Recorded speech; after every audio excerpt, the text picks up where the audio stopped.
नमस्कार आप सभी को, उपस्थित आदरणीय विशिष्टगण एवं आप सभी। मैं अभ्युदय कुमार मिश्र अपने विषय भाषण से नहीं आचरण से बढ़ेगी हिंदी के साथ आप सभी के समक्ष।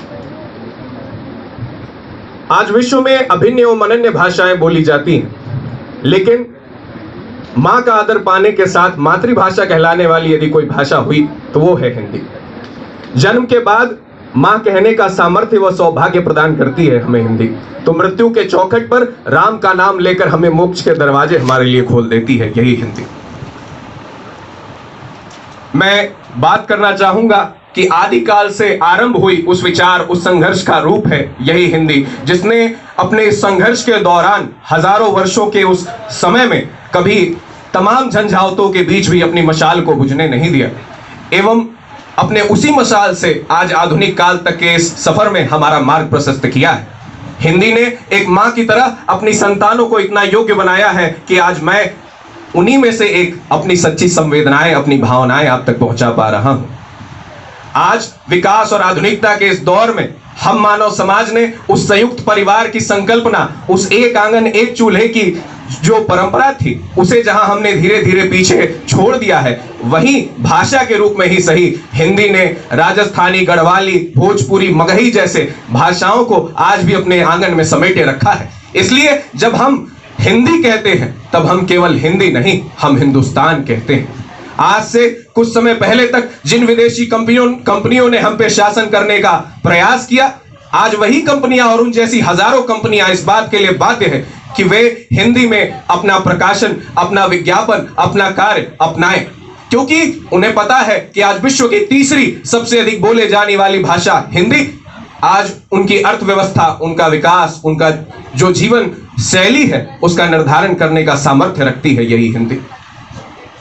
आज विश्व में तमाम पत्र पत्रिकाएं हिंदी में प्रकाशित हो रही हैं और आम जनमानस का कहीं ना कहीं वो साधन बन रही हैं। कुछ समय पहले संयुक्त राष्ट्र ने भी हिंदी को अपनी कार्यशैली में अपनाने का एक बेहतरीन पहल किया है, मैं इसका स्वागत करता हूं। इन दिनों हम हिंदी पखवाड़ा मना रहे हैं और आने वाली इस 14 तारीख को हम हिंदी दिवस भी मनाएंगे, लेकिन क्या हम इन्हीं औपचारिकताओं तक हिंदी के प्रति सीमित रह गए हैं?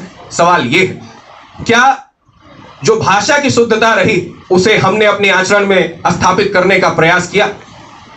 क्योंकि हम इस बात से अनजान क्यों हैं कि हवा बह रही है या हवा बह रहा है, चाय ठंडी है या चाय ठंडा है, सड़क लंबी है या सड़क लंबा है। हमें यह जानने की जरूरत है, क्योंकि कहीं ना कहीं हमने उसी हिंदी को व्याकरणिक तरीके से ना जानकर उसे किसी हाशिए पर धकेल दिया है। मैं अब एक वर्तमान से एक चाहूंगा, आप इस पर जरूर ध्यान दें कि आज भाषणों में इस बात की चर्चा की जा रही है कि अभियांत्रिकी और चिकित्सा जैसे क्षेत्रों में हिंदी में भी पाठ्यक्रम अपनाए जाएंगे, लेकिन मुझ जैसे युवा का यह प्रश्न है कि एक लंबे समय से हमारे पास सामाजिक विज्ञान के तमाम विषय हैं, राजनीतिक, समाज, लेकिन फिर भी आज हिंदी माध्यम के विद्यार्थियों को अपनी सामग्री के लिए, अपनी अध्ययन सामग्री के लिए उसमें टटोलना पड़ता है। यह हमारी जिम्मेदारी होगी। मैं इन्हीं शब्दों के साथ अपने वक्तव्य को समाप्त करना चाहूंगा कि जो समाज, जो देश अपनी भाषा को आदर नहीं देता, सम्मान नहीं देता, विश्व के गलियारों तक एक स्वाभिमान के साथ उसकी आवाज कभी नहीं पहुंच पाती और अंततोगत्वा उस समाज को, उस देश को गूंगा घोषित कर दिया जाता है। तो स्वर लय ताल छीन लो, चाहे प्राणों से भैरव गाएंगे, यदि अगर अब भी कुछ नहीं बोले तो खुद को क्या मुंह दिखलाएंगे, खुद को क्या मुंह दिखलाएंगे। बहुत बहुत धन्यवाद।